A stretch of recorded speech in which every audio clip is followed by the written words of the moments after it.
I had a listener ask me if I would talk about large family homes, the size and the layout, and how we've made it work over the years. So that's what this podcast is going to be all about.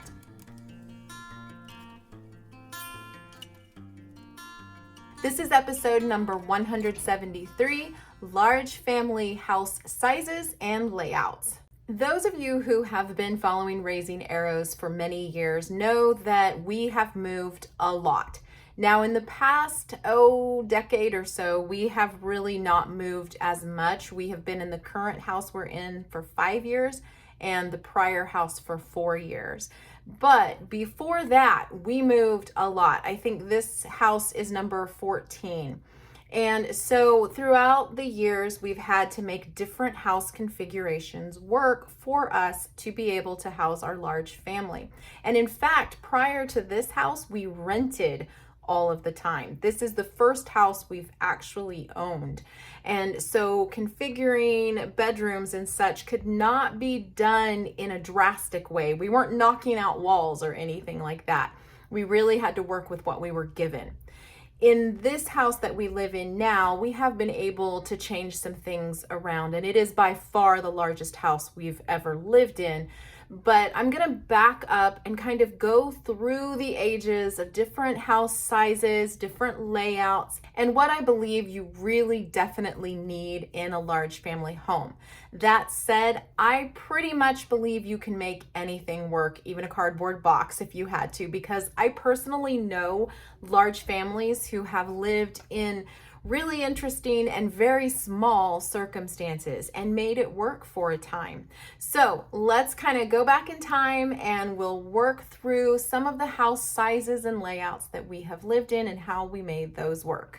Now, for sake of time, I am only going to start with the house that we lived in when we had 5 kids, rather than start clear at the beginning when we had a much smaller family and you could pretty much fit into any house. So starting with 5 kids and pretty much forward from there, for many of the houses we lived in, we were living in 3-bedroom homes. That means that we had a mom and dad master suite, and then we had 2 other bedrooms. The first home that we lived in when we had 5 children, my husband was actually officing from home as well. So we had this long extra room at one side of the house that was our school room, our entertainment room, my sewing room, and my husband's office.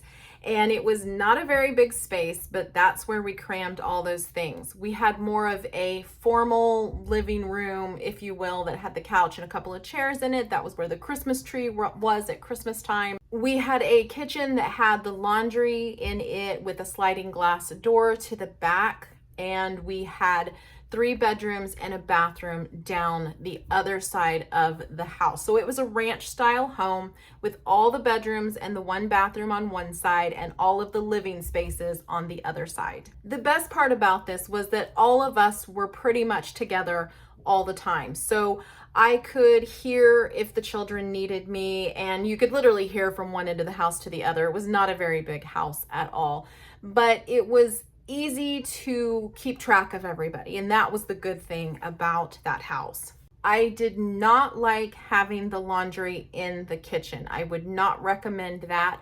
It felt like that was too much going on. In a large family home, the laundry room pretty much needs its own space. We have lived in 2 different houses where the laundry was either in the kitchen or in the hallway inside of a closet. Neither one of those were my favorite. It just seemed like laundry was everywhere all the time and I couldn't tuck it away at all. The bedroom configuration at that time was the 2 boys in a room with a bunk bed, the 2 girls in a room with a bunk bed, and the baby in with me and my husband in the bigger master bedroom. Almost always we had the baby and sometimes the baby and a toddler in with us in our bedroom, simply to make it easier to get to the baby, get to the toddler, deal with any issues in the middle of the night and not have them wake up the older children.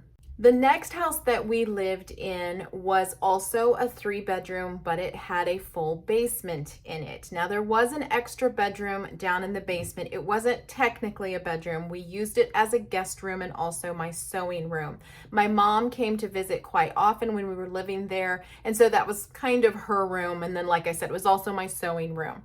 We did not have children in that room. We had all the children upstairs with us.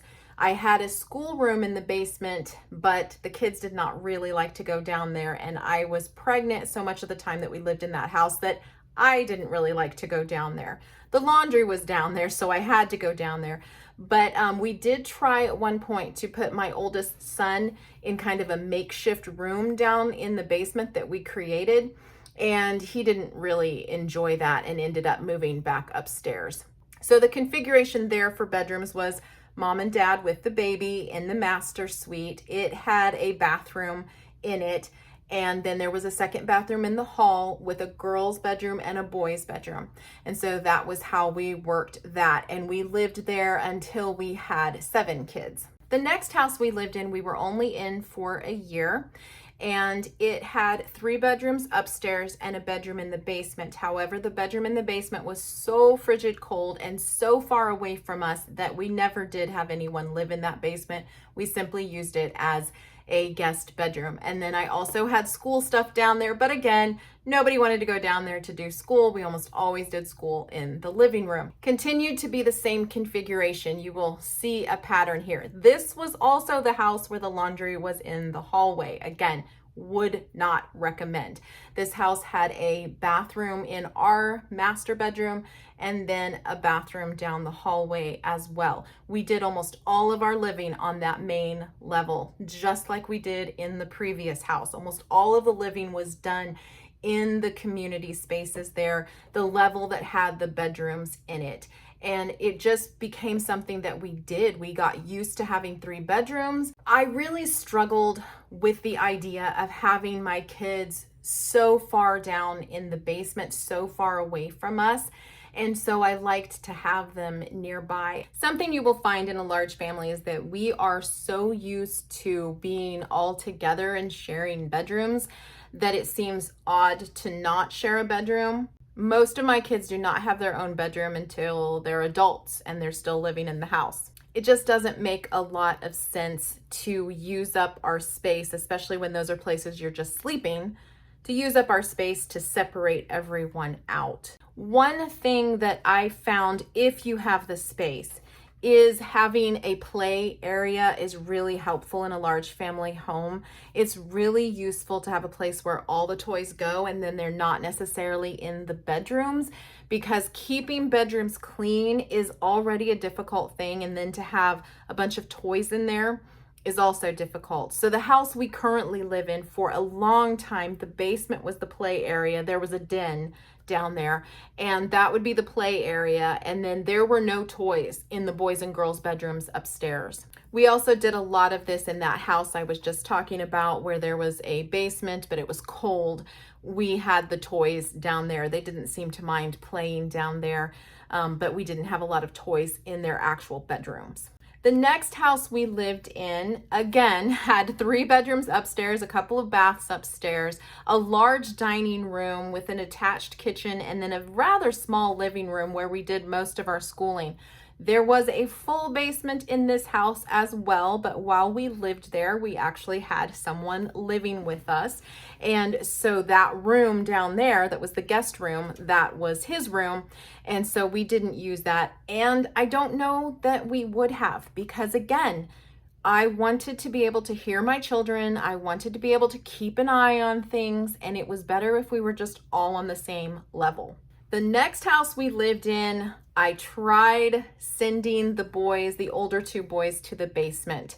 We only lived in the house about 9 months, and the basement was frigid. And so it was kind of a catch-22. The boys really enjoyed having their own space, but it was just too cold. So we ended up moving them upstairs into a larger bedroom up there. The girls had a bedroom, the 2 older boys had a bedroom, and then off of the master, there was kind of a nursery I guess. It was just a small room, and all three of the little boys were in there. And that way, the youngest of the children were right there where I could keep track of them. And that is something nice that I really enjoyed having, was this separate little space that was close enough to us that I could hear what was going on, but it wasn't actually in our room. Like so often we had babies and toddlers in our room. This was like an attached room that was their own, but it was right there. In fact, there was a door between it, and oftentimes one of my toddlers would end up sleeping in the doorway on the floor, just to be partially in mom's room and partially in his own room. But it was nice to have that separate space. So if you could find something like that, I would encourage that as well. For a second here, I'm going to make note of something that ought to be kind of obvious. You've probably heard that some of these houses had one bathroom and some of them had more than one bathroom. It became imperative to have more than one bathroom about the time we had 5 kids. We made do, but it was not pleasant. And I don't know if I could ever go back to one bathroom. I know when we go out to our cabin in the woods and in the mountains, it has one bathroom and it is a pain, but we deal with it. So it is possible to just have one bathroom with a large family, but it is difficult. And if you can get a couple of bathrooms or a 2.5 bath home, that's a lot more useful. The home we currently live in has 3.5 baths, and that has been super helpful for us to have those extra bathrooms. But I'll tell you what, 9 times out of 10, all those bathrooms are full. And so it's not like it's really fully relieved the situation, but it's definitely better than just one bathroom. The next house that we lived in for 4 years. This was the previous house from where we are now. And we really had to make some concessions to be in this house because we were living in a state where the floodplain is quite high. And so there's no basements. And we had no storage. And what I had not realized until then was how much storage a large family needs. You almost need as much storage as you need living space, because you have all of these things that are rotating in and out. You've got baby things that you need to put away and then pull back out. You have seasonal clothing that takes up multiple tubs to be rotated in and out. You have all of these items that need a place to live, but they aren't going to necessarily fit in the bedrooms. And so we actually used our garage as our storage in that house. We could not put our vehicles in the garage. We had to use it as storage. That house had 3 bedrooms and then an open floor plan with a living room, kitchen, and dining room. And then there was a small parlor at the front of the house. We could have made that into a bedroom, and we thought about doing that, but we ended up putting the computer and the TV in that room. And my oldest son spent a lot of time in that room on the computer, but we never did fully make that his bedroom because that was our guest room. And yes, we have a lot of guests who come in and out of our house, and so we needed to have a place for them to stay that was their own. Sometimes we would move the girls out of their bedroom, and that would be the guest room. And then sometimes we used the parlor. So we just needed to have a place where people could stay. And if that's not important to you, or that's not something you do, I get it. For us, it is very much a part of the fabric of our family that we have people come and stay with us. And so for us, we aren't just looking for a space that accommodates our family. We're looking for a space that accommodates the people who are in and out of our house as well. Another thing that I always look for, and when we moved into this house and bought this house that we're currently in, this was a big issue and something that was very difficult to find in our area. And that is a formal dining room, a regular room for the table. So many houses that we found in this area had eat-in kitchens. They had a space for a tiny little table. Some of them didn't even have much space for anything bigger than a couple of people. And we found that over and over again. And I knew I could not feed my family in an eat-in kitchen. We'd had an eat-in kitchen in one of those houses. And it really had been scrunched and difficult for us to live there. And we had even more people now than we did back then. And so I really needed to have a formal dining room where my big table could be stretched out to capacity and we could fit everyone around the table. So that was a big selling point of this house, because there was a formal dining room. This house, however, had a completely different configuration from what we were used to. The bedrooms were all upstairs. Then there was a main level with the kitchen, the dining room, a rather large living area, and a half bath. The laundry was also on the main level. Then there was a basement with a den and the mechanical room, and then an extra bedroom. And then there was a salon in the back part of the basement. There had been someone who had owned the house who ran a hair salon, and so that was what that room was. The basement was a walkout basement with 2 doors, and so those rooms down there could be used as bedrooms and be completely safe. And so we really felt like we found a gold mine in this house. Despite the fact that there were only 3 real bedrooms upstairs in the house, we realized that there was a lot of unused space in the house that could be turned into living space and bedroom space. I really liked that the laundry was on the main level and had its own room. The kitchen was large enough that there was actually space for us to put a small breakfast table in it where people could sit and talk, or I could use it as a work table. And then we had the full dining room. The living room was nice and big where it could accommodate all of us, which is fantastic. It had a back deck and a large fenced-in backyard, which I also really like as a large family. Having that fenced-in yard and that place for the children to go and just run is a really nice feature for large families. When we first moved here, we had a boys' room and a girls' room upstairs, and we actually had 4 girls in a rather small bedroom. What we did there was we had these bunk beds that accommodated the older 2 girls, and under those bunk beds we had slid 2 of these trifold mattresses, and then they'd pull those out at night and the little girls would sleep there. There really wasn't room in my master bedroom for another place for the little girls to sleep. I had my desk with my computer and all of that in here. I wanted to have a chair in here. I almost always like to have a space for a rocker so that I can rock children as needed in my room. Then between that and the dresser and the bed, there just really wasn't any space left for us to have the little girls in with us.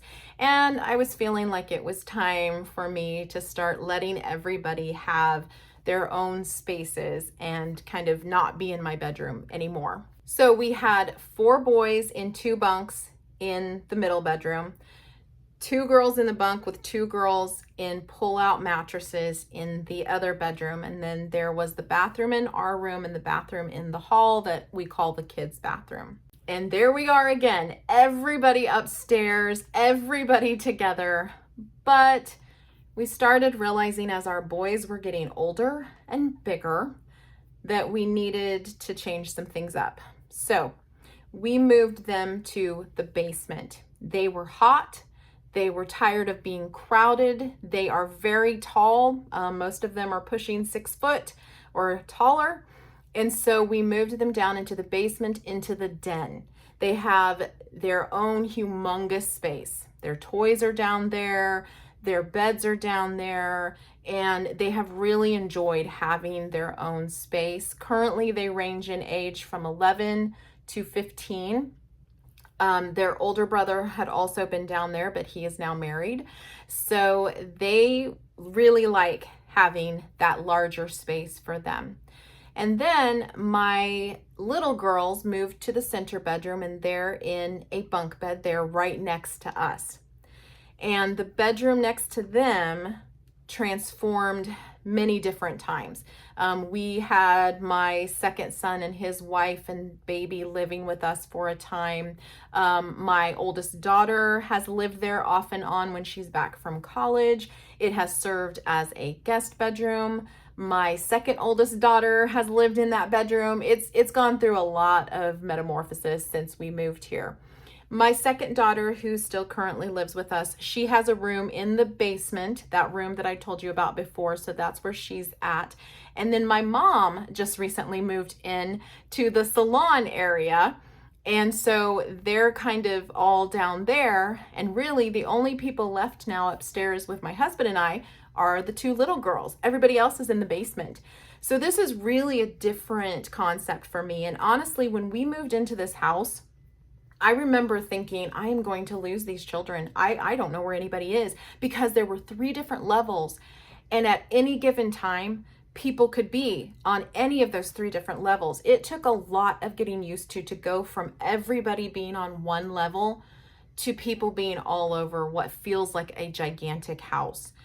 And so I was a little disconnected and disconcerted by the whole situation, honestly. As a large family mom, I like to know where all my little chickens are. And this felt like I didn't have a good grasp on where anybody was. And so that's just a cautionary tale, I guess. If you are not used to large houses and suddenly you find yourself in one, you may feel disconnected from your family. And it is very easy for, me to be clear upstairs here in my room and all the kids in the basement. Just today, I walked into the house and it was just absolutely quiet. And I thought, I wonder where the kids are. And I went down to check on my mom. They were all in her apartment. And they didn't even know that I had come home. And so it's a really different thing when you are able to spread out a bit more in the house. And so for us, having 3 bedrooms had really worked well for all of us over the years. But then I began to see, as they got older, it was nice to move them into different spaces. And so if you can find places that have some spaces that could be utilized as bedrooms, even if they're not necessarily real life bedrooms, but you've got, a little corner over here, a little nook over here, a little extra bedroom, a den, things like that, then utilize those as bedrooms if you don't absolutely need them as a space for whatever it is that room is supposed to be for. In fact, that parlor that I was talking about earlier, the family who lived in the house before us was also a large family, and they had turned that parlor into a bedroom for their oldest son, giving him a space of his own.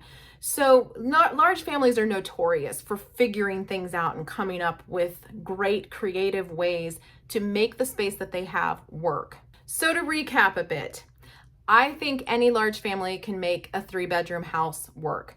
I think they can even make a 1-bathroom house work, but I wouldn't recommend it. I would really recommend about 2.5 baths as kind of an ideal place to be.